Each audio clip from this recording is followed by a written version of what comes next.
Chers téléspectateurs, bonjour. Dans cette page spéciale consacrée à l'aide humanitaire dédiée aux îles de la Dominique et de Saint-Martin, je reçois pour vous sur ce plateau Marc Pulvar, coordinateur régional de Crystal Impact. Bienvenue Marc Pulvar. Merci. Avec vous, nous allons parler de tout ce que vous avez pu faire depuis qu'on a lancé cette opération pour aider les îles touchées par les ouragans Irma et Maria. On va regarder des photos. Vous ne revenez jamais les mains vides quand vous partez en mission, donc on verra tout ça avec vous tout à l'heure. Merci de m'accueillir sur le plateau. À vos côtés, j'ai Esther Quimper. Bonjour Esther, bonjour, bienvenue Marie. dans cette page spéciale. Vous êtes bénévole à Crystal Impact. Exactement. Donc avec vous, on va voir vos premières impressions face à la détresse que je suis sûre vous avez pu voir. Et vous allez en parler avec votre cœur de femme, de jeunes femmes. Exactement. À côté de vous, Patrick Edmond, Patrick qui est secrétaire à Crystal Impact. Patrick, on va voir les détails techniques un petit peu, avec votre œil d'électricien expert. Oui. Et puis, juste à côté de Patrick, Patricia Delbois, celle qui tient les cordons de la bourse à Crystal Impact. Patricia s'occupe de la levée des fonds de Crystal Impact. Bienvenue Patricia. Vous étiez également en mission avec Marc, Patrick et Esther. On va voir les détails avec vous tout à l'heure concernant les besoins qui sont encore présents, je suppose. Absolument. Merci de nous recevoir aujourd'hui. Voilà, alors je me tourne vers Marc. Marc, il y a 1 mois et demi maintenant que Maria a frappé la Dominique. Maria a frappé la Dominique, Saint-Martin aussi. Irma a également frappé ensuite. On a lancé l'aide humanitaire. Donc vous êtes venu sur ce plateau avec Dominique aussi, Dominique de Crystal Impact. On a parlé de cette opération conteneur. On a demandé aux téléspectateurs, au public qui nous regarde à Graphe TV, de porter toute une liste de kits. Et puis aujourd'hui, on va faire le point. Les conteneurs sont arrivés, Dieu merci. On va commenter des images. Alors, est-ce que vous êtes satisfait de cette opération ? Oui, pour répondre directement à la question, nous sommes globalement satisfaits de cette opération. Nous avions lancé une opération pour Saint-Martin après le passage d'Irma et ensuite, pendant que nous étions sur le point de lancer cette opération, il y a eu Maria sur la Dominique. Voilà. Donc, cela nous a donné, je dirais, un double travail, mais bon, c'était pour la bonne cause. Et donc, nous avons mis en place un conteneur pour Saint-Martin et un conteneur pour la Dominique, qui sont chacun arrivés à destination. Et nous étions là, ou même si personnellement je n'étais pas là, mais il y a du monde qui était présent pour voir la réception du conteneur. Et puis aussi, bien sûr, les denrées, la distribution aussi qui s'est faite. Voilà, donc les choses, ce n'était pas facile, mais on sent quand même qu'il y a eu une organisation mise en place. Il y a eu des étapes à respecter. Alors, vous pouvez prendre la parole si vous avez quelque chose à ajouter dans ce que je vais dire. On sent quand même que les choses ont été mises en place. Déjà, au début, il y avait des kits, c'était bien présenté. Donc, derrière, il y a eu toute une logistique et nos téléspectateurs vont voir à l'écran les images, des équipes ont été, des jeunes ont été. Qui a coordonné tout ça ? Comment ça s'est fait, l'équipe? On sait que le lieu, c'était à l'église baptiste de Gondo. Oui. On réceptionnait des choses, mais ensuite on demandait que les choses soient dans des kits, etc. Ensuite, le conteneur. Comment ça s'est passé concrètement? Alors. Patricia? Patrick? Bon, si on peut parler déjà avant la coordination, quand nous on a vécu le cyclone, on va dire, en live, comme tous les Martiniquais, on entendait un petit peu les nouvelles. Bon, l'ouragan est passé, on s'est rendu compte qu'on n'entend pas parler de la Dominique, il n'y a pas de nouvelles, la Dominique coupée du monde. Et bon, on pense à tous les Dominicains, mais on pense aussi à nos frères et sœurs qui sont là. Et j'ai dit, mais nous, en tant que communauté évangélique, je me pose la question, qu'est-ce qu'on fait? Oui. Et j'appelle Marc, je dis à Marc, bon, est-ce qu'il n'y a pas quelque chose à faire? On se sent un petit peu pieds et poings liés. On s'est dit, mais il faut qu'on fasse quelque chose ici. Là que Marc m'a dit, bon, il réfléchit, on est en train de mettre en place des choses. Et effectivement, il prend des conseils un peu partout parce qu'on ne peut pas partir comme ça. Voilà. Et une fois que Marc a eu ses conseils auprès de ses collaborateurs et puis des gens qu'il connaît, là, on a mis en place l'organisation. Mais c'est une organisation qui a bénéficié de l'expérience de d'Erika il y a 2 ans. 2 ans. Voilà. Donc, 2 ans, ça, oui. ça a beaucoup aidé. Donc, Oui. il était quand même important de signer. Oui, Il y a une personne qui a joué un et- rôle clé et- quand même, c'est le pasteur de la Dominique, Oui, qui était tout à fait. déjà, Oui.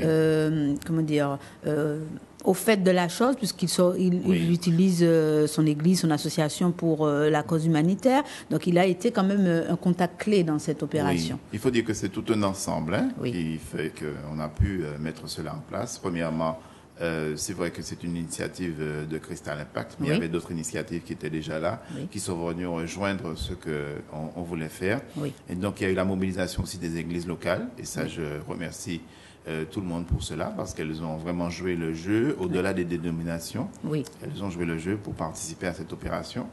Et puis, il y a également, donc ça c'était au niveau de la Martinique, mais au niveau de la Dominique, il y avait aussi l'église du pasteur Serran qui avait Voilà. déjà cette expérience de ce travail et qui travaille avec l'ensemble des partenaires à la Dominique, que ce soit les autres églises, les particuliers, mais aussi le gouvernement Très bien. à la Dominique.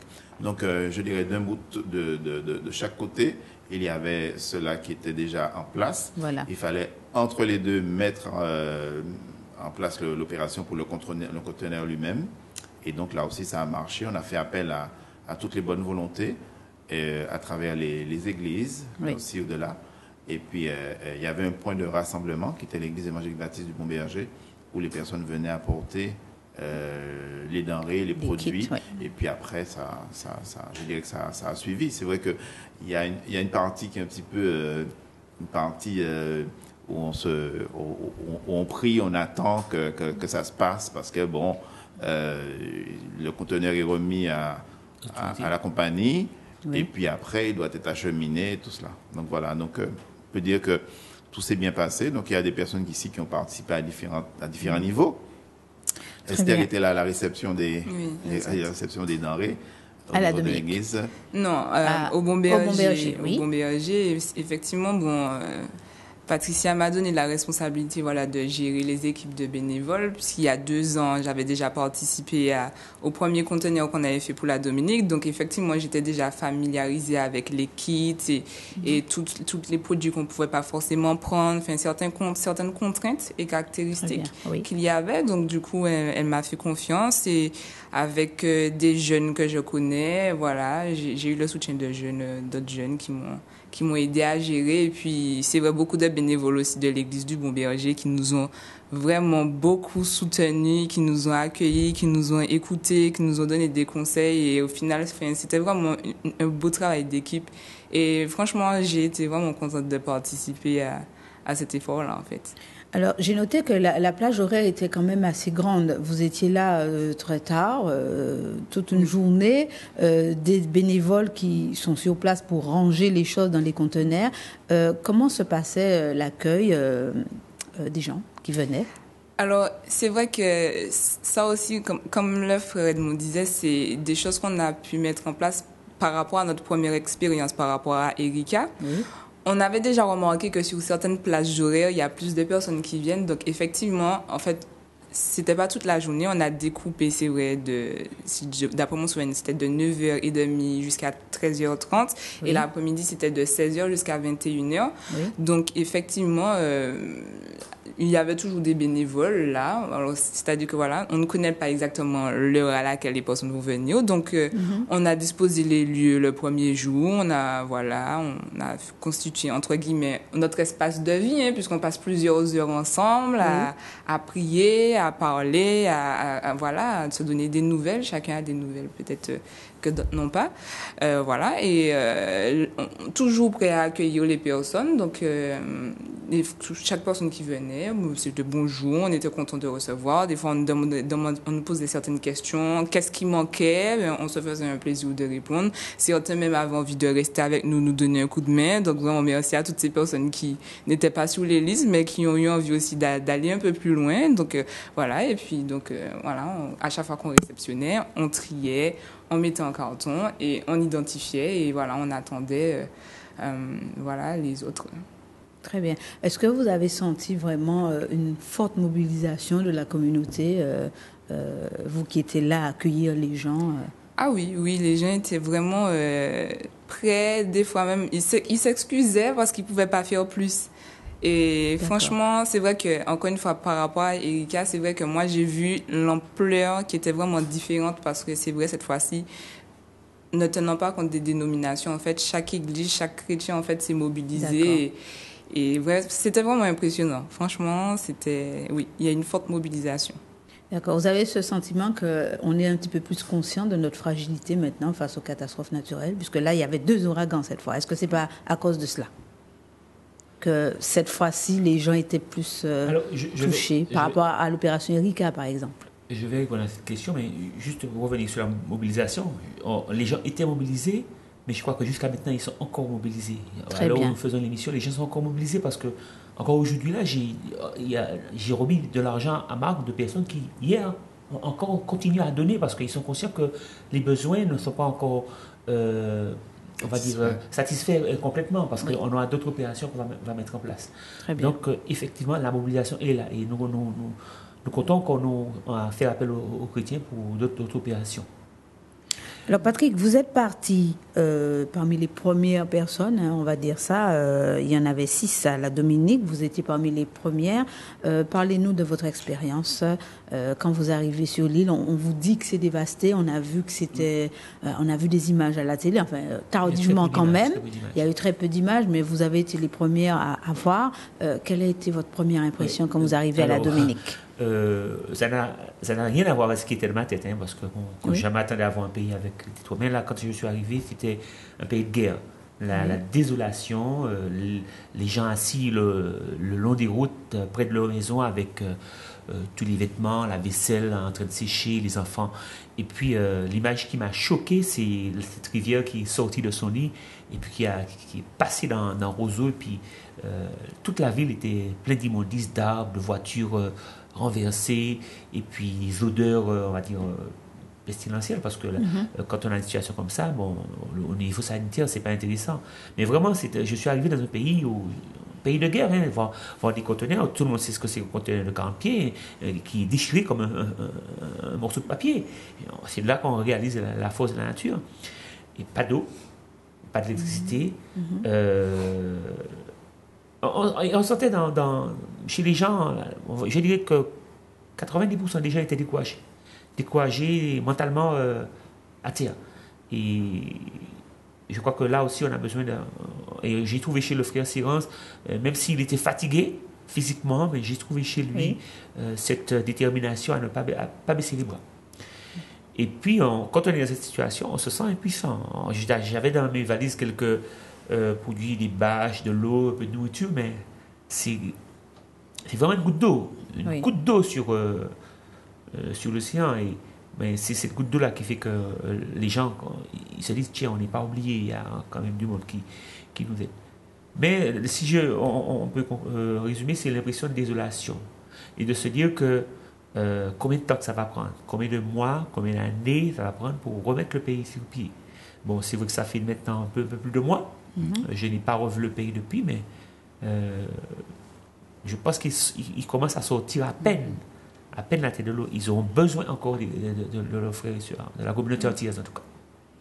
Lorsque vous arrivez à Saint-Martin, vous voyez à la Dominique, cet état de fête. Quand vous rentrez, qu'est-ce que vous vous dites? Alors déjà, avant de rentrer, j'ai discuté avec le frère Siran pour voir un petit peu les besoins. Pour moi, alors, son église a été découverte. Le bâtiment est resté debout, mais l'église a été découverte, sa maison a été découverte. Alors je disais au frère Siran, il est important pour toi, mais pour nous, d'aider à reconstruire l'église. Parce que quand les gens n'ont pas de bâtiment pour se rencontrer, pour former communauté, c'est difficile. Donc c'est important. C'est important de reconstruire les maisons individuelles. Oui. Mais c'est important de reconstruire la maison du culte pour que le peuple de Dieu se réunisse et puis que se fortifie ensemble. Et pour moi, ma perspective. La priorité. Il faut faire ça. Il faut faire ça à la maison du pasteur. Et puis, le pasteur, c'est quelqu'un, si vous lui donnez 2 bâches, il garde une pour l'église et puis une pour, on va dire, le commun des mortels qui est là. Il ne répond pas à un besoin, on va dire. Il n'y a pas de parti pris dans l'aide. L'aide, elle est vraiment large. Très bien. Et je pense qu'il y a des choses à faire, il y a des chantiers encore à démarrer à la Dominique. Il y a des choses à faire en Martinique, nous avons beaucoup de techniciens, d'entrepreneurs. On a besoin des hommes de main qui sachent faire les choses. Donc, je pense que si on part encore une semaine, 15 jours, et que c'est organisé, il y a des choses à faire. Donc, vous pensez qu'il faille envoyer encore d'autres équipes pour aider? Ah oui, je pense. Je ne sais pas qu'est-ce que Marc et les responsables vont décider, mais je pense qu'il faut envoyer des équipes et puis faire un projet parce qu'on ne peut pas tout faire. Oui. Mais cibler un projet et puis envoyer des hommes et des femmes capables d'aider parce qu'on a des compétences. Le Seigneur nous a donné. Et je crois qu'il ne faut pas hésiter à donner. On va semer. Le Seigneur dit celui qui somme peu, mais moi somme peu, mais on va semer beaucoup pour que ce pays puisse se relever. Donc, Cristal Impact a été à l'origine de ce projet avec l'aide des communautés locales. Je sais que vous devez nous quitter. On va recevoir dans un petit moment Esther Quimper qui va nous rejoindre.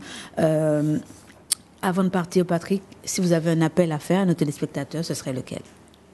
Eh bien, si j'ai un appel, comme je l'ai dit tout à l'heure, on va encore avoir besoin non seulement de leurs ressources financières, mais aussi de leurs ressources, on va dire, en personne humaine, parce que ce que j'ai pas dit tout à l'heure, c'est quand même, on a parlé de l'aide dans l'église à l'église baptiste de Gondo, mais dans les églises aussi, il y avait des petites personnes, des petites mains qui ont œuvré de manière, on va dire, bénévole, mais aussi anonyme, qui ont aidé. Et ça, c'est important. Ces aides anonymes-là, je souhaite qu'il y en ait beaucoup. Parce qu'en fait, même si ces petites aides anonymes qui ne sont pas connues font beaucoup de travail. Donc j'appelle vraiment à garder la mobilisation, à ne pas baisser les bras. Parce qu'on va encore revenir avec des demandes. Merci Patrick pour ce témoignage. On va vous recevoir bientôt puisqu'il y aura d'autres opérations, je suppose.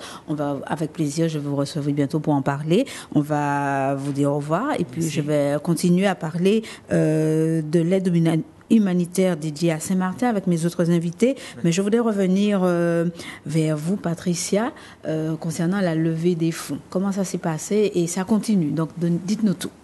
Oui, alors, en ce qui concerne la levée de fonds, ce n'est pas spécialement pour la mission de la Dominique. C'était déjà, je suis depuis pas mal d'années, responsable de la levée de fonds à Cristal Impact. Voilà. Donc, le volet missionnaire, donc, avec les différents ouragans qui sont passés sur la Dominique depuis Erika, Saint-Martin. Voilà. Oui.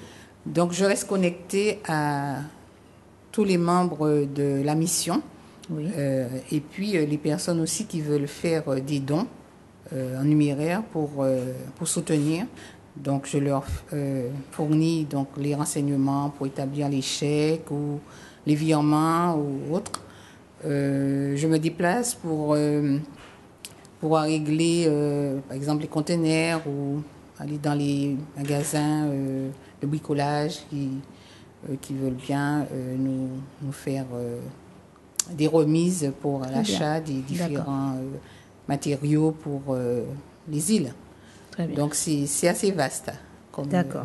Voilà. Par contre, jusqu'à présent, vous recevez toujours des dons pour Saint-Martin, la Dominique. On peut toujours le faire. Oui, absolument. Donc, je peux laisser un numéro de téléphone. Oui, comme ça, sûr. Si la personne veut avoir plus de renseignements pour établir un chèque ou faire un virement. Donc, on peut appeler le 06 96 03 86 35 et je pourrai donner plus de renseignements. Très bien. Merci Patricia. Excusez-moi, je voulais juste ajouter, quand on parlait des partenaires, on n'a pas pensé aux associations. Oui. Il y a pas mal d'associations aussi qui se sont greffées sur l'aide humanitaire et qui nous soutiennent encore aujourd'hui. Très bien, avec Cristal Impact. Et la porte est toujours ouverte. Ouverte. Vous accueillez tout le monde. Oui. Très bien. Patricia, vous étiez à la Dominique pour accompagner le conteneur. Parlez-nous de votre expérience. Comment vous avez vécu ce séjour Alors, j'ai une histoire avec la Dominique aussi. Le pasteur Serran et sa famille, nous nous connaissons depuis plus d'une vingtaine d'années. Très bien. Donc, j'avais aussi ce devoir, peut-être on peut dire, d'aller aussi les soutenir. Oui. Et donc, j'étais là avec une double casquette, donc pour accompagner l'équipe, pour soutenir et puis leur donner un petit peu de joie, d'encouragement. Parce qu'on a passé des moments de prière, d'encouragement avec eux. Et c'est vrai que c'était très difficile quelquefois, le pasteur Sérin, il se retirait, il réfléchissait, parce que lui aussi, il était atteint, parce que son toit était parti.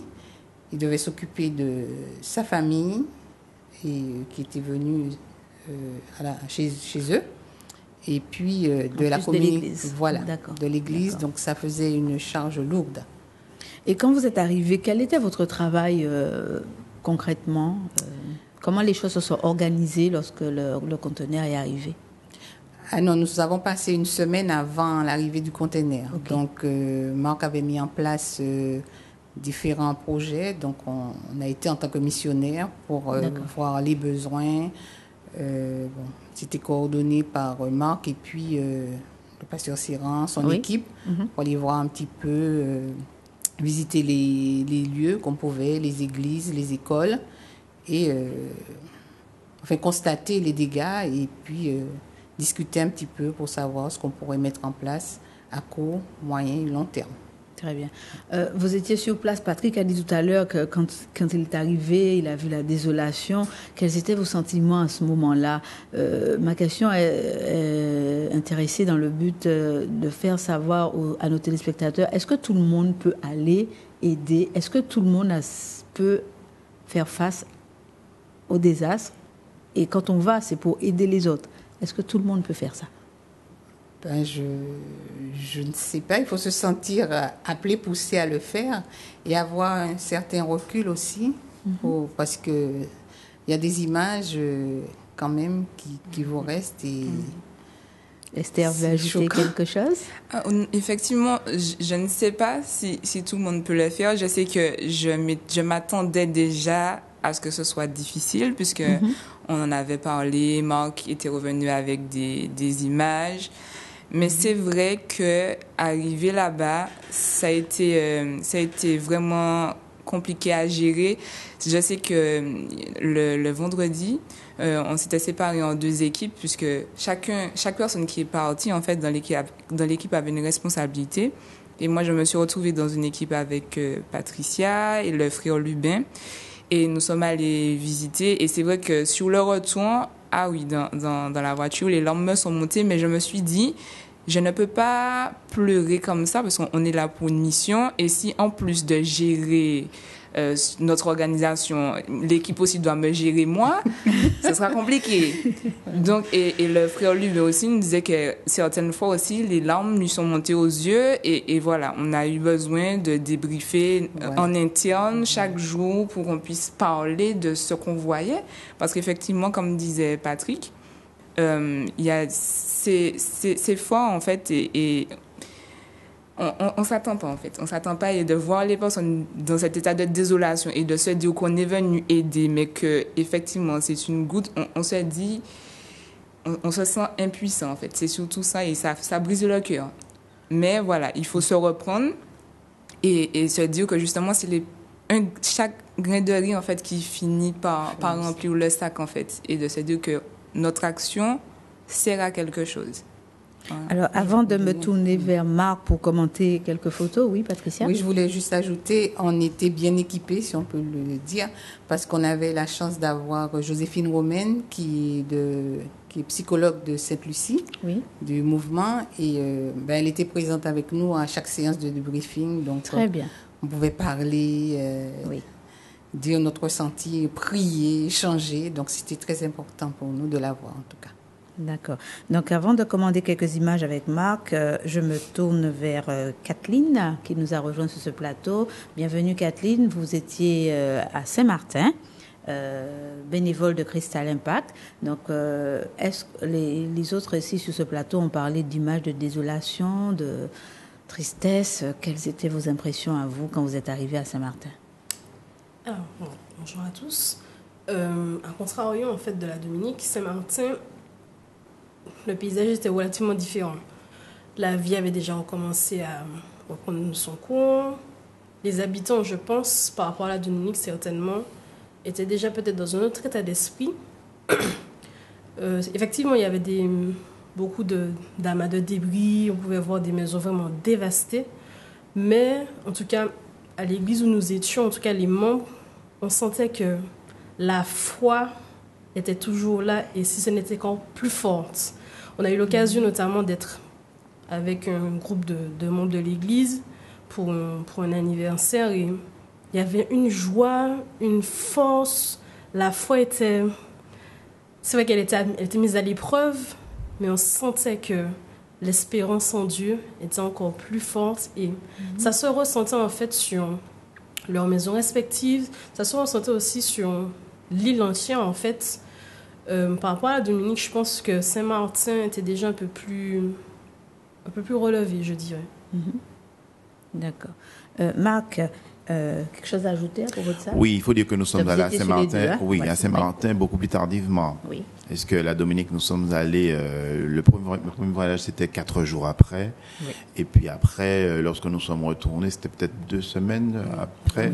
Donc voilà. Alors que Saint-Martin, il y avait déjà quand même pratiquement 1 mois que c'était produit. D'accord. Et donc, les effets immédiats, on les a pas vus, puisque beaucoup de lieux avaient déjà été nettoyés, on était déjà en train de remettre les choses en place. Ça ne veut pas dire que les stigmates, les marques de la tempête Irma n'étaient pas là. Les marques étaient là, mais il y avait déjà quand même un petit peu de, j'allais dire entre guillemets, un petit peu de ménage qui avait été fait sur l'île pour lui donner un aspect déjà un peu plus accueillant. Oui. Voilà, D'accord. un petit peu par rapport, s'il faut parler des deux. Mais au niveau des dégâts, je pense que les 2 îles, on ne parle que de 2 îles, de Saint-Martin et de la Dominique. Mais il n'y a pas que ces 2 îles-là qui ont été affectées, parce qu'il y a d'autres îles qui ont été affectées par l'ouragan.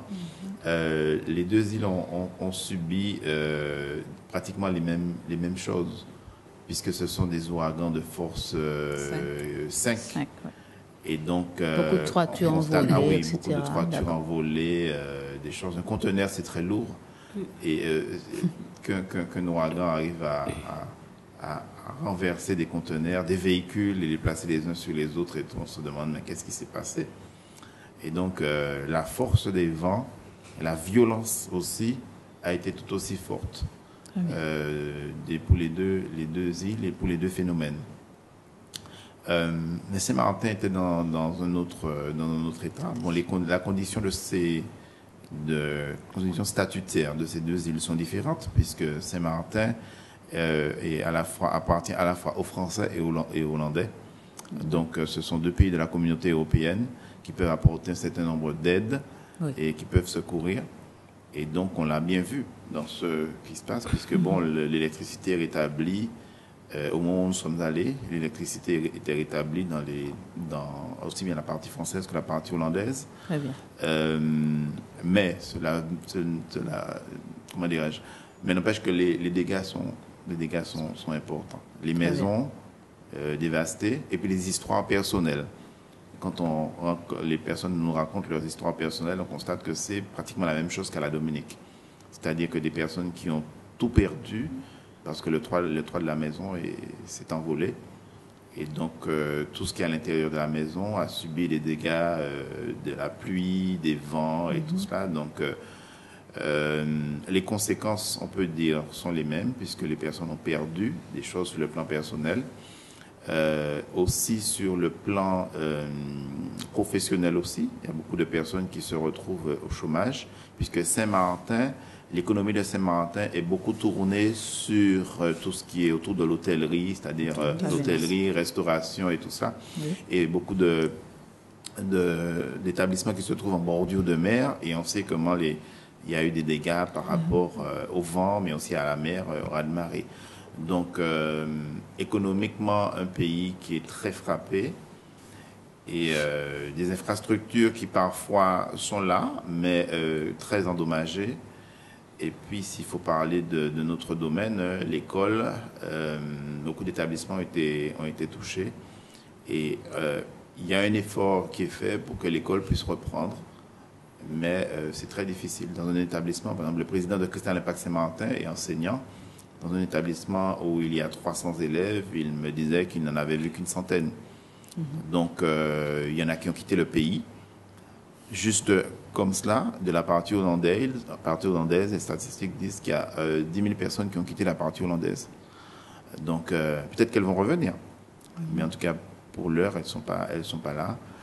Et dans la partie française, l'école a repris et va reprendre très certainement d'une autre manière après la Toussaint. Mais il y a quand même l'absence de beaucoup d'élèves, l'absence de beaucoup d'enseignants. Et donc, la vie normale n'a pas encore repris. Et ça va mettre du temps. Ça va mettre du temps parce que les personnes sont aussi affectées à tous les niveaux, hein, aussi bien les enseignants que les élèves et tout. Et ça va prendre du temps pour se remettre. Voilà un petit peu la situation générale. Hein, je ne sais pas si pour Saint-Martin, de ça. L'économie reprend, comme on a pu voir les deux parties. On a l'impression, hein, je ne sais pas, peut-être qu'on se trompe, que la partie hollandaise, économiquement, ils sont en train de reprendre beaucoup plus facilement, puisqu'on a vu beaucoup plus de commerces ouverts. La partie française, c'est très timide. Donc, je pense peut-être que ça va peut-être prendre un petit peu plus de temps, mais les gens qui sont restés, on sent leur détermination à continuer. Très bien. Et à recommencer, à reconstruire. Très bien. Et donc, c'est un pays qui, comment dirais-je, qui attire beaucoup de touristes, attire beaucoup de monde. Je pense que si ils restent dans l'État, ils ne vont pas attirer les touristes. Donc, ils sont obligés de se remettre en état pour reprendre, quoi. Économiquement. Économiquement parlant, oui, tout à fait. Tout à fait. Concernant la Dominique, les choses ne sont pas pareilles puisque l'île est indépendante. Oui. On a eu ce sentiment pendant un moment qu'elle était coupée du monde. Oui. Et il y a un moment donné, je regardais les photos, on avait l'impression que, bon, ben, voilà, quoi, elle était à part. Et on n'a plus de nouvelles. Exact. Donc, à ce moment-là, on a senti un petit moment d'angoisse. Oui. Oui. C'est quand même un moment, dire quelques mots là-dessus, c'est quand même terrible, hein, parce que les communications habituelles, téléphoniques, tous les opérateurs ont arrêté. Toutes les radios ont arrêté, sauf la radio nationale qui a repris. Elle a arrêté quelques heures, mais elle a repris. Et quand elle a repris, ça a été vraiment gentil. J'ai entendu les témoignages, hein, des animateurs, des équipes et tout. Elle a repris. Tout le monde n'était même pas en mesure d'écouter la radio. Et ça, je le dis parce que c'est aussi un conseil pour nous. Nous sommes dans une région touchée par les ouragans.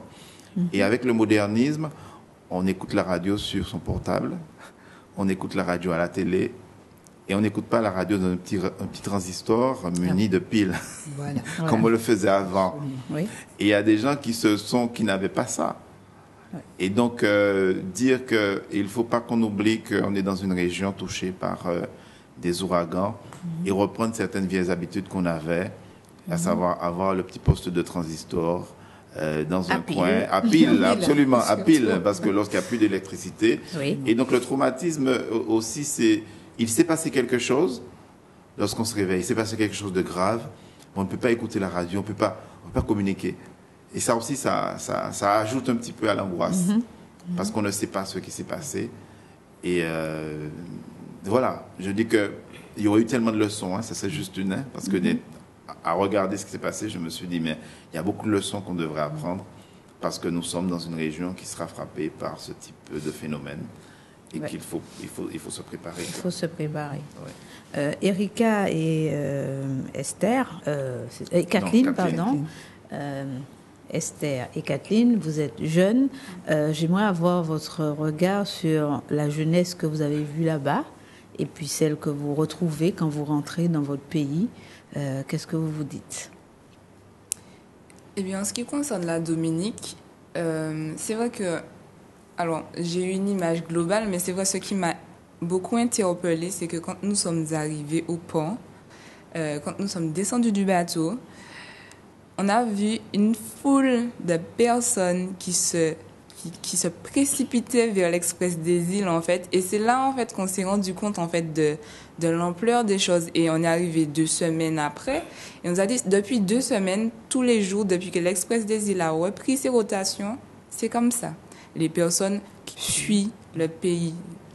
Et en fait, alors bien sûr, je n'ai pas fait attention si c'était des jeunes, des moins jeunes, mais après on rentre à l'intérieur du pays, rien que sur Roseau, on voit bien on passe à côté des écoles, plus d'écoles, on voit les habitations, plus d'habitations, on voit des personnes qui essaient de calfeutrer, de boucher certains trous avec des tôles qui ont été mis sur le côté.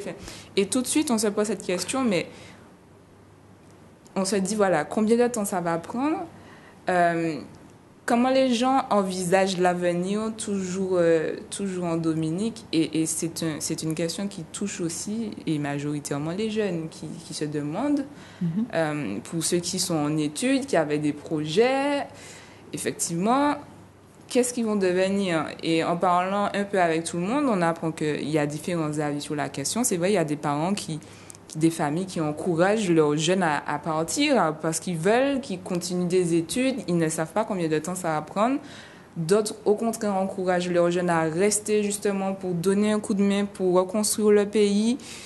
En fait, il y a des avis partagés, mais beaucoup de jeunes ne savent pas. C'est au jour le jour, ils écoutent ce que les autorités leur disent. On a demandé aux Dominicains de reprendre le travail. Beaucoup de jeunes que j'ai rencontrés, il y en a qui sont étudiants, mais aussi beaucoup travaillent. Et donc, ont repris le travail en quelque sorte. En tout cas, sont allés dans leur bureau, ont commencé à nettoyer. Et voilà. Et donc, c'est au jour le jour, en fait. Beaucoup de jeunes... Ce qui revient au niveau de beaucoup de jeunes, c'est qu'ils disent que la chose que l'ouragan a provoqué, c'est surtout le rapprochement familial. Ça m'a beaucoup interpellée parce que c'est vrai, ils ont perdu beaucoup de choses et ils nous expliquent que voilà, beaucoup de personnes qui vivaient séparément, voilà, qui sont déjà mariées, tout ça, qui ont quitté leur domicile familial, mais ils se retrouvent dans la même maison, là où il reste encore un toit en général. Et ils mangent ensemble, même s'il n'y a pas beaucoup à manger, et tout ça. Mais en tout cas, ils partagent des choses simples. Ils reviennent aux choses simples de la vie. Et ils sont contents d'être en vie. Et ils se soutiennent et d'être ensemble. Et puis, ils se soutiennent. Il y en a qui sont plus affectés et qui n'arrivent pas à se projeter. Ben, ceux qui ont un petit peu plus de, le moral, ben, ils encouragent les autres et ils avancent comme ça. Donc, voilà, c'est vrai, on a vu beaucoup de personnes qui n'ont pas de réponse à leurs questions, mais il y a ceux qui veulent rester quand même, on sent quand même qu'ils veulent se battre pour pouvoir relever le pays et qu'ils attendent de nous qu'on les soutienne dans ces projets-là, en fait, par rapport à leur avenir. D'accord. Kathleen? Alors, concernant Saint-Martin, le contexte est déjà différent. Parce qu'il faut savoir, premièrement, que la poursuite d'études, en tout cas les études supérieures, à Saint-Martin est très, très, très, très minime. Dans la mesure où ils n'ont pas d'université comme chez nous en Martinique. Il y a quelques universités, entre guillemets, au niveau des études de médecine, mais plus globalement, il n'y en a pas. Donc, après le lycée, souvent, les jeunes sont amenés à quitter le territoire. Donc, déjà, cette première donnée-là change beaucoup de choses, dans la mesure où donc on a de moins en moins de jeunes et les jeunes qui restent, en fait, c'est des personnes qui sont souvent au lycée, maximum. Et ceux qu'on a pu rencontrer, en tout cas, je dirais que c'est mitigé. Il y en a où on sent que voilà, ils ont vraiment vécu des choses atroces, en fait, pendant le cyclone. Ils sont là, ils tiennent bon, mais quand même, il y a les stigmates, comme disait Marc, en fait, qui restent, qui demeurent. Et on a eu l'occasion de parler avec des élèves, des professeurs aussi, qui nous disent parfois qu'il suffit juste qu'ils entendent le bruit du vent et ils sont tout de suite apeurés, parce que pour eux, le vent, maintenant, est synonyme de cyclone. Après, effectivement, il y en a qui sont là, qui ont quand même le désir, en tout cas, de reprendre l'école, de continuer à vivre leur vie pour aller de l'avant, en tout cas, et faire les choses au mieux. C'est vrai qu'il y a le cyclone qui est passé, qui a bouleversé beaucoup de choses, qui a détruit aussi beaucoup de vies.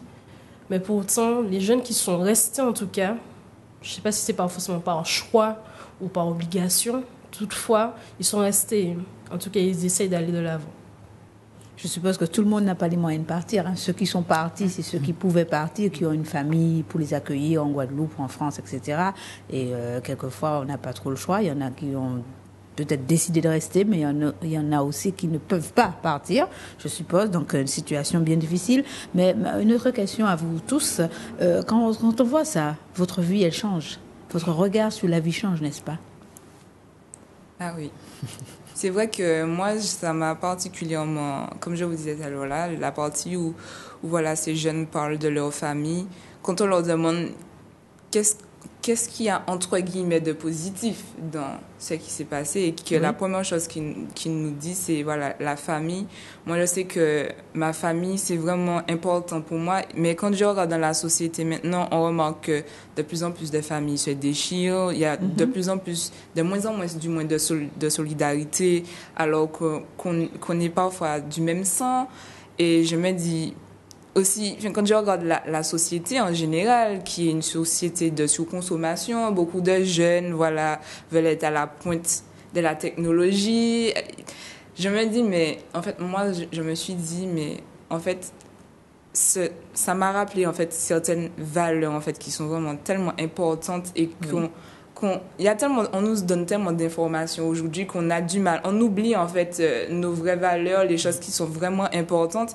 Et c'est vrai que quand j'ai écouté ces jeunes parler ou ces frères et sœurs en Christ, je me suis rendu compte alors, du point de vue de la famille, c'est important d'être soudé, d'avoir des liens, de ne pas mettre forcément le matériel, le dernier cri en valeur, mais des fois aussi de savoir faire un mélange. C'est-à-dire que je ne suis pas contre la technologie, mais voilà, des petites choses comme Marc a dit, avoir quand même de côté un petit transistor avec des piles.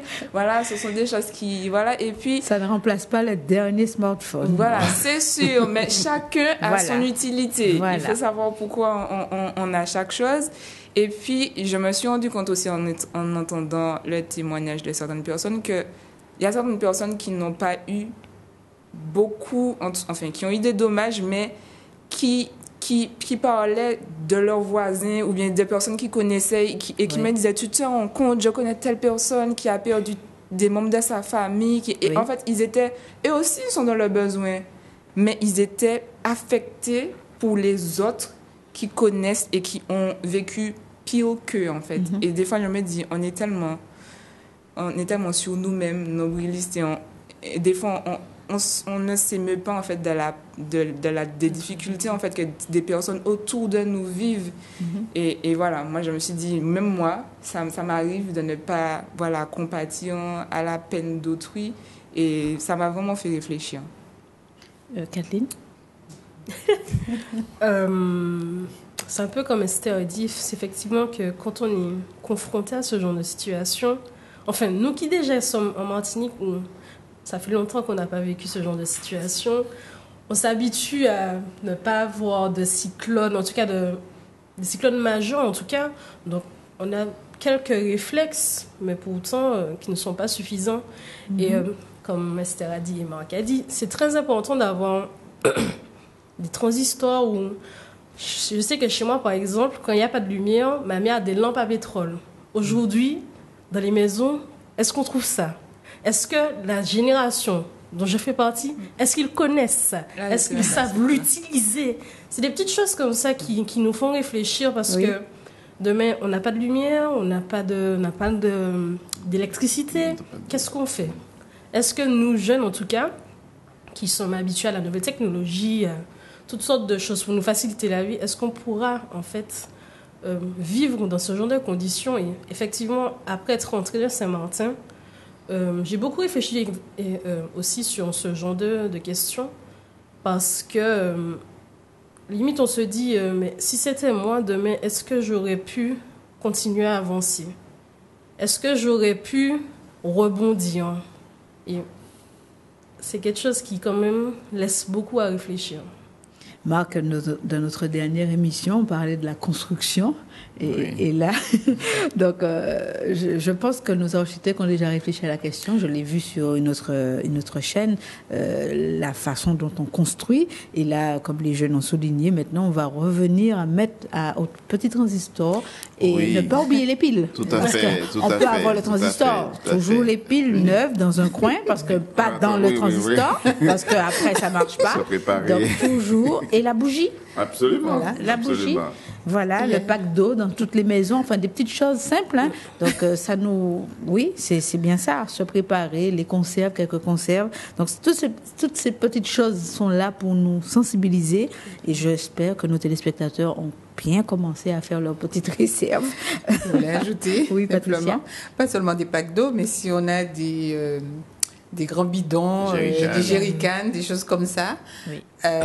Parce que nous, on a vu à la Dominique les personnes qui allaient à la rivière comme par le passé. Donc, tout le monde était à la rivière. Il y avait ceux qui lavaient les vêtements, il y avait les enfants ou les plus jeunes qui se baignaient. Donc, ça faisait un temps longtemps. Voilà. Donc, il y avait une grande foule. Et je vois que quelquefois, quand il n'y a pas d'eau pendant une journée ici, ouais, on a coupé l'eau, tout le monde est en train de se péter. Je dis, mais... à la Dominique, ils n'auront pas 10 journées seulement, ils auront 10 mois. Pas d'électricité pendant des mois aussi. Donc, il faudrait peut-être qu'on rentre en soi pour réfléchir. Oui, revenir aux choses essentielles de la vie. Je pense que ça donne une belle leçon d'humilité. Oui. Et se dire que la chose la plus importante que nous ayons, c'est la vie. Maintenant, qu'est-ce que nous faisons de notre vie? Et voir, quand on a tout perdu, il reste encore la vie. C'est qu'il faut vraiment investir dans cette vie-là d'une manière, intelligente et surtout investir en Dieu, qui nous donne toutes choses. Et regarder les choses dans une autre perspective et se dire, et là je me suis dit ça à plusieurs reprises, que du jour au lendemain on peut tout perdre. C'est vrai qu'on se le dit et nous connaissons l'histoire de Job et tout cela, bien sûr, mais quand on le voit en réalité, qu'on a tout perdu, qu'est-ce qui reste? Qu'est-ce qui reste? Et que Dieu permet, ou que la nature, comme on veut l'entendre, permet qu'on sorte de sa zone de confort. Et que tout ce qui était normal hier, aujourd'hui n'est plus normal.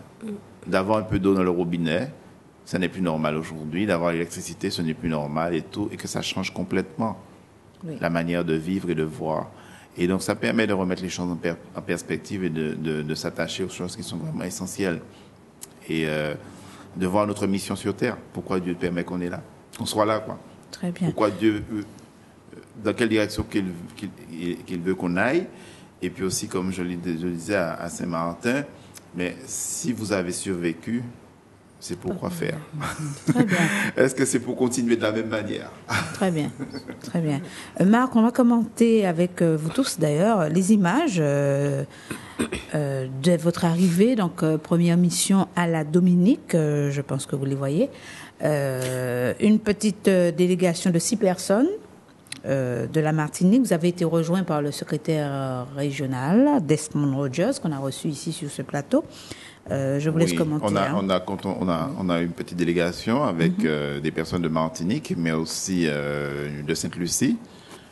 Joséphine Roumaine, qui est psychologue, qui nous a rejoint, qui a rejoint l'équipe, et puis aussi le secrétaire régional. Que je reconnais. Oui, Desmond Rogers, qui est le secrétaire régional des groupes publics universitaires de la Caraïbe ou de Crystal Impact, si on veut. Et on voit Patricia à l'image. Oui, et puis le docteur Michel Ludivine, qui est juste à côté d'Esther. Très bien. Voilà. De la Martinique. Chacun avait une mission, était venu avec une mission particulière. Joséphine Roumaine pour tout ce qui concernait les conseils psychologiques. Le docteur Ludivine Michel pour tout ce qui était médical. Oui. Esther qui était tout ce qui était par rapport aux jeunes. Et puis, à la logistique. Voilà, et la logistique. Et puis il y avait aussi Félix Lubin qui est un artisan qui pouvait donner un avis conseillé au niveau des réparations et de la reconstruction. Très bien. Donc voici, et puis Patricia pour la levée de fonds. Voilà Très un petit bien. peu la fonction de chacun. Patricia, est-ce que la levée de fonds, est-ce que ça a servi, comment dire, je sais que ça sert toujours l'argent, mais je veux dire, quand vous arrivez avec l'argent, ça permet de faire quoi concrètement à la Dominique? Non, on n'arrive pas avec l'argent Ah, la d'accord. Dominique. On lève les fonds d'abord pour les projets précis. Donc, pour Très bien. les conteneurs, on avait besoin d'argent. Pour, Le groupe électrogène. il y a eu des groupes électrogènes pour les Donc, que églises. vous avez acheté et que vous avez emmené. Voilà. D'accord. Voilà. Très bien. Donc, on a payé aussi la douane. Très bien, d'accord. Et puis, Ça la sert à ça. CGM. Voilà, D'accord. Donc, acheminement. vous n'allez pas avec l'argent là-bas. Non, en fait. parce qu'ils Très n'ont bien. rien, D'accord. pour pouvoir acheter quoi que ce Très soit. bien, Donc, très bien. on a les besoins spécifiques. Voilà, donc un groupe électrogène, des bâches. Très bien. Ouais, Donc, ça sinon- permet de financer les Voilà. gros achats. en Voilà, fait. les gros achats. D'accord. D'accord. Autre image, Marc, l'arrivée des conteneurs. Oui, donc là c'était le départ. Donc ce qu'on en voit là actuellement, c'est la préparation du conteneur. Donc il y a les équipes qui ont travaillé À la l'église du préparation, Bon-Berger. à l'église du Bon-Berger, qui Très bien. ont débarqué, qui ont ensuite embarqué le conteneur. Donc voilà, et on profite pour remercier tous ceux qui étaient là, tous ceux qui sont venus donner un coup de main pour l'embarquement des denrées et différents produits dans le conteneur. Donc voilà. Ensuite, on a eu l'occasion d'aider à couvrir. Il y avait une école. Là. Ici, c'est une école. Donc, il y a quand même un bâtiment de l'école qui est complètement à plat, et puis un autre qui était la cafétéria ou la cantine, si on veut, de l'école, qui était restée debout, mais sans toiture. Donc, il restait la charpente. Et donc, nous avons un peu nettoyé avec eux et mis une bâche sur cette cantine qui désormais sera la classe, qui servira de salle de classe, quoi. Très Donc, bien. les élèves ne pouvant plus utiliser leur école vont pouvoir utiliser ce lieu. Patrick a dit tout à l'heure qu'il y aura peut-être d'autres opérations. Oui. Est-ce que Crystal Impact envisage encore Oui. Actuellement, en cours, il y a eu, après notre première, après notre passage, après notre voyage sur la Dominique, il y a eu des opérations qui ont été mises en place. La première, c'était l'envoi de kits sanitaires. Oui. Donc ça, c'est le docteur Michel qui nous a Oui, on a aidé les photos. avec ça. Voilà. Voilà. Donc, on a préparé des kits sanitaires. Donc sur place, on a fait la visite de l'hôpital. On a rencontré des responsables et on a vu ce qui manquait. Donc ceci, Et- c'est après l'envoi Donc du ça, c'est conteneur. après. Oui. Voilà, ça, c'est après. La deuxième on a opération. envoyé Ok. la deuxième opération, on envoyé des kits sanitaires avec différents produits, des Des bottes, des médicaments. masques, Des masques. des médicaments, des produits hydroalcooliques et puis aussi Des anti-moustiques. anti-moustiques, parce qu'il faut dire qu'il y a beaucoup de moustiques. Et puis là, il y avait également un petit dépliant expliquant un certain nombre de choses à faire ou à ne pas faire pour éviter la prolifération des rats et ce genre de choses, quoi. Très bien. Voilà un petit peu ce qui s'est passé, qu'on a donné comme... Et donc, ça, cette opération-là s'est passée tout récemment, Tout récemment, parce qu'on a... oui. Ça, c'est à la Dominique. À la Dominique, oui, Très c'est bien. vers la Dominique.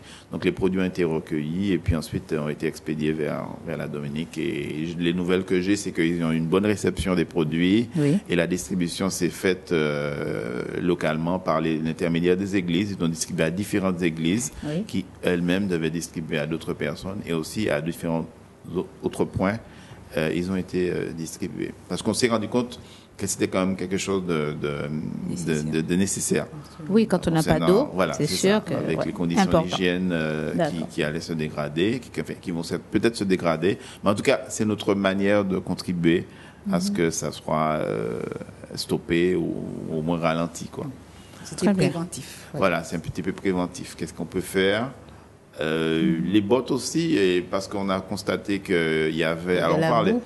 Il y avait de la boue, mais il y a aussi beaucoup de clous et puis beaucoup de gens qui se font des blessures avec les feuilles de tôle qui sont par terre. Donc, D'accord.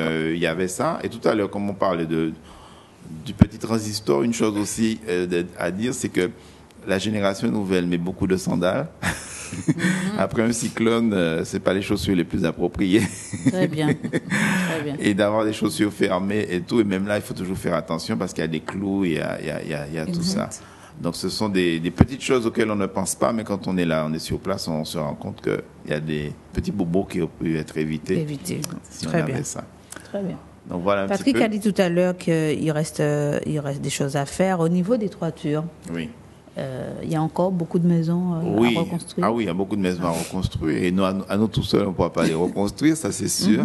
Mais de quelle manière est-ce qu'on pourra aider? Eh bien, on a apporté de là, on a vu qu'on était en train de mettre, c'était même pas de la tôle, hein, sur une école, c'était une bâche. Oui. Mais Que Desmond a ramené. oui, c'est une bâche qui est revenue du Guyana, parce que les grands modèles comme ça, on n'en trouve pas chez nous. Donc, on fait appel à tout ce qu'on a dans la Caraïbe, et puis là, on trouve les gros modèles. Donc, concernant la construction, donc nous sommes engagés à un niveau, c'est aider le pasteur Serran à avoir à nouveau un toit sur sa maison, qui est sur 2 niveaux. Et donc, nous sommes engagés un toit et des fenêtres, parce que beaucoup de fenêtres ont été soufflées avec le vent. Donc, nous sommes engagés sur ce projet-là. Et donc, nous sommes en recherche de fonds. Notre frère Félix Lubin, il a fait le nécessaire et est toujours en train de faire le nécessaire pour obtenir des feuilles de tôle, obtenir aussi les fermetures qu'il faut, donc les fenêtres. Et une fois que cela sera prêt, une nouvelle équipe va partir pour la reconstruction. Dans un premier temps, la maison du pasteur. Et puis, il y a d'autres projets qui sont là, mais on voudrait faire un projet à la fois et puis, au fur et à mesure, continuer. Il y a le concernant projet son église. Voilà, le projet d'église aussi. Donc, il fait partie d'un groupement d'églises. Il y a l'église locale. Juste une nouvelle que j'ai eue ce matin, c'est qu'ils ont réussi à la couvrir d'une bâche. Très bien. Et ils ont pu mettre une bâche dehors le week-end. Tout le week-end a été réservé à vraiment nettoyer l'église et à la remettre en état correct. Et donc là, ils ont mis une bâche. Et en attendant de pouvoir la couvrir à nouveau, puisqu'on disait qu'il faut tirer des leçons des erreurs, la toiture sera reconfigurée. C'est-à-dire que le modèle de toiture qu'ils avaient, ils sont en train de la reconfigurer. Et c'est une équipe américaine qui travaille sur ce projet. Et ils vont mettre à nouveau d'autres tôles là-dessus. Donc ce projet-là, l'église et la maison du pasteur, ce sont des projets qui sont pris en charge. Nous avons été visiter d'autres églises aussi. Et donc, on va voir au fur et à mesure comment on va faire, si on peut entrer dans ces projets-là. Mais comme je vous ai dit, on ne veut pas entrer dans trop de projets en même temps. On veut y aller un à la fois, le terminer, et puis ensuite continuer. Parce que nous sommes une petite association. Et on n'a pas nécessairement les gros moyens. Mais bon, on veut voir. Et ce qui a marché encourage à aller plus loin. Voilà un petit peu comment on fonctionne. Très bien. Faire ce qui est réalisable, en fait. Oui.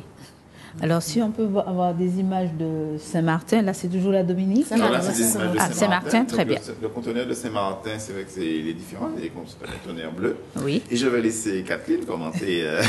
Oui, Catherine, nos téléspectateurs voient à l'écran des images, donc je vous laisse commenter.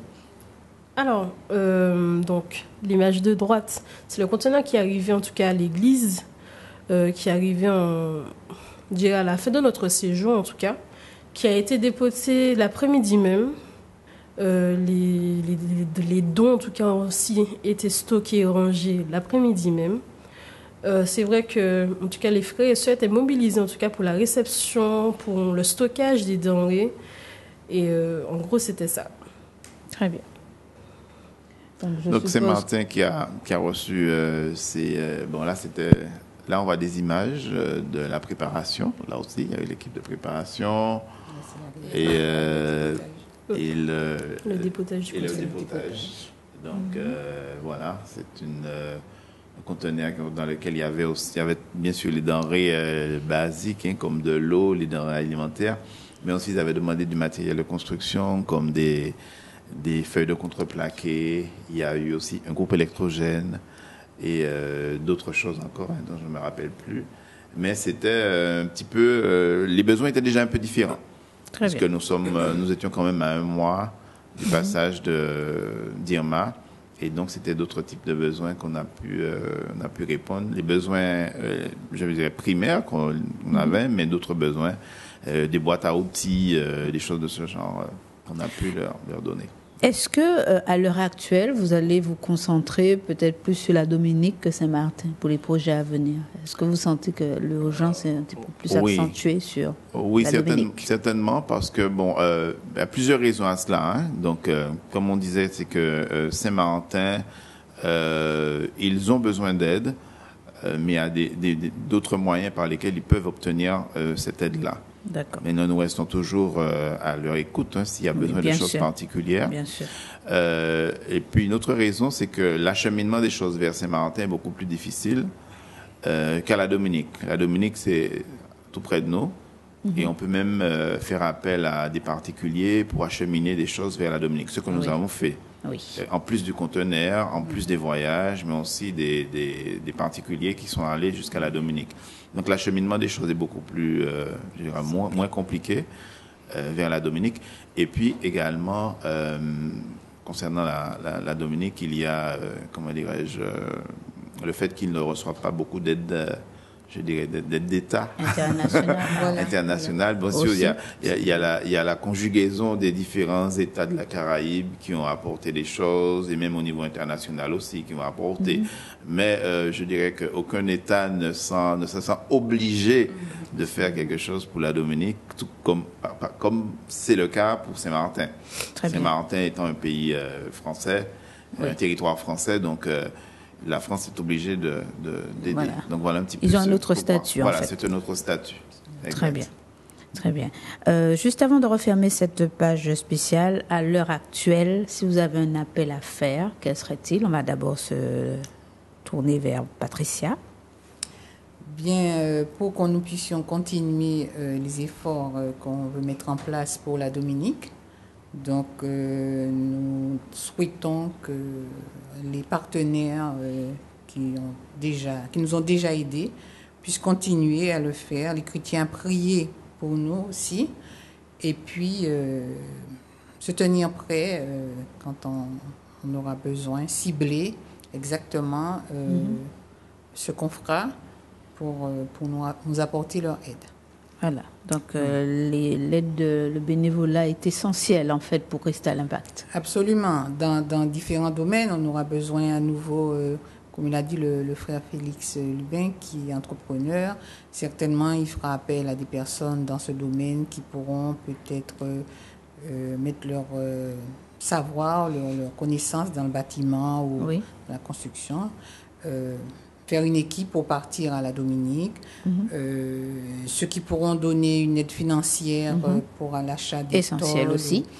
Très essentiel. Donc j'avais déjà donné le numéro de téléphone. Oui. On va l'afficher. Voilà, je peux le répéter. 03 86 35. C'est un portable. Voilà.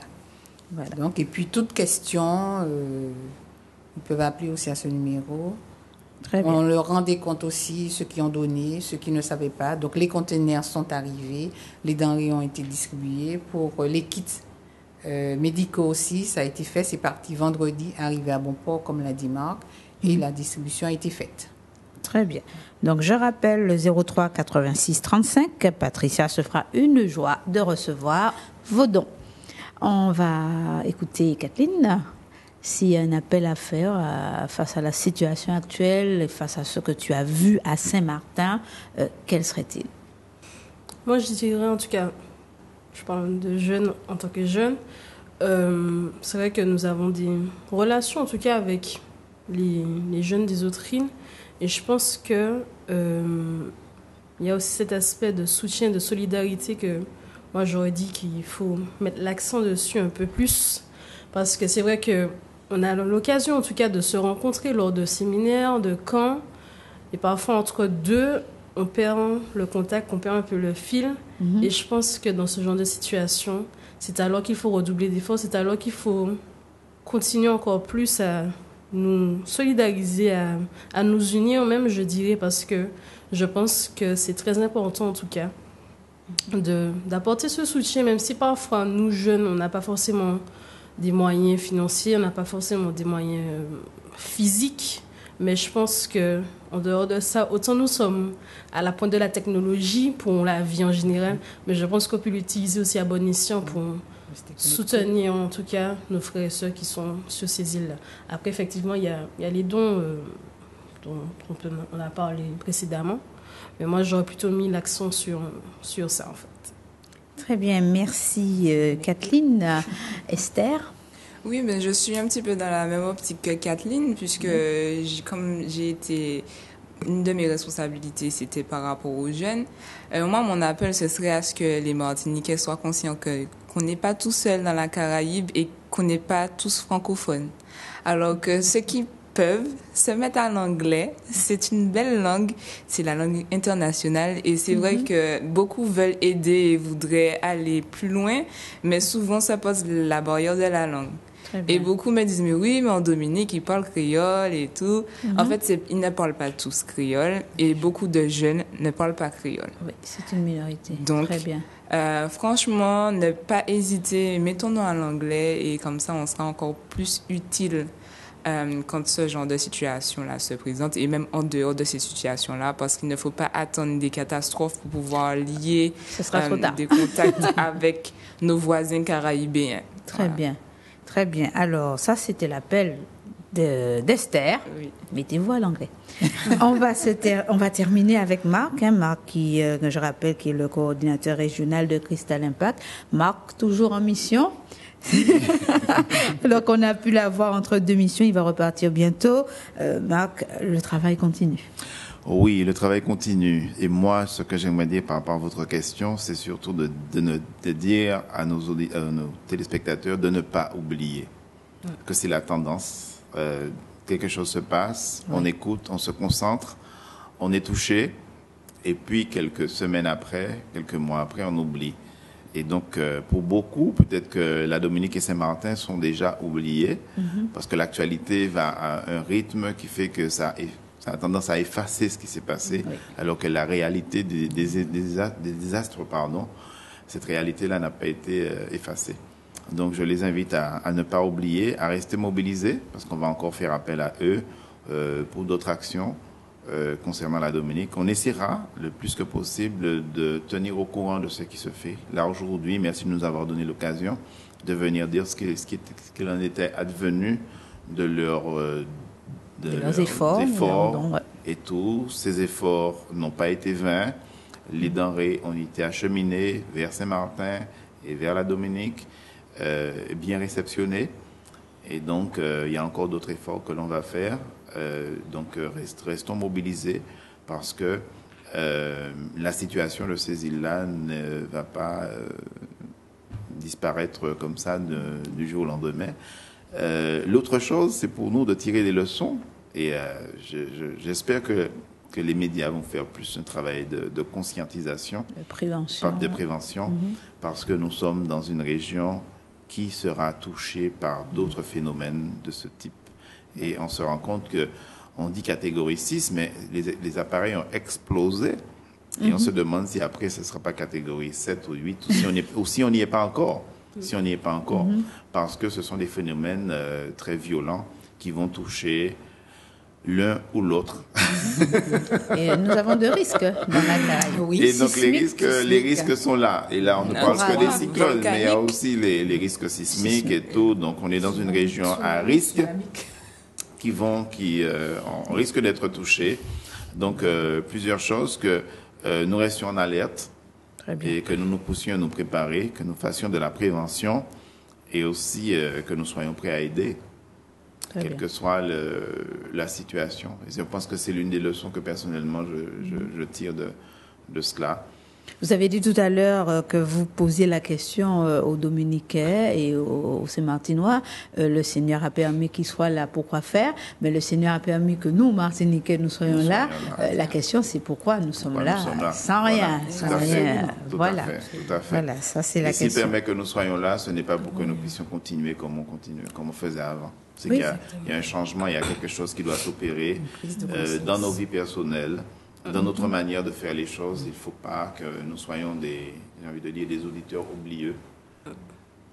Sur le coup, on est choqué, et puis après, on retourne à nos anciennes habitudes. Et dans la flopée d'informations que nous recevons aujourd'hui, on oublie, comme a dit Marc, ce qui s'est passé alors qu'ils sont encore dans la réalité, que c'est tout près de nous. Exactement. En fait, et là, on va vraiment faire un appel pour nos frères dominicains sur ce plateau parce que dans la communauté internationale, on a vite oublié la Dominique, qui est tout près de nous. Donc, nous nous mobilisons avec Patricia, qui répond au 03 86 35. On se mobilise avec nos dons, on se mobilise avec tous les dons que Dieu nous a donnés pour aider à la logistique et on se tient prêt pour répondre aux différents appels que feront Crystal Impact bientôt. Merci à vous de nous avoir suivis, chers téléspectateurs. Merci à tous mes invités. Merci Patricia, merci Kathleen, merci Esther et merci Marc.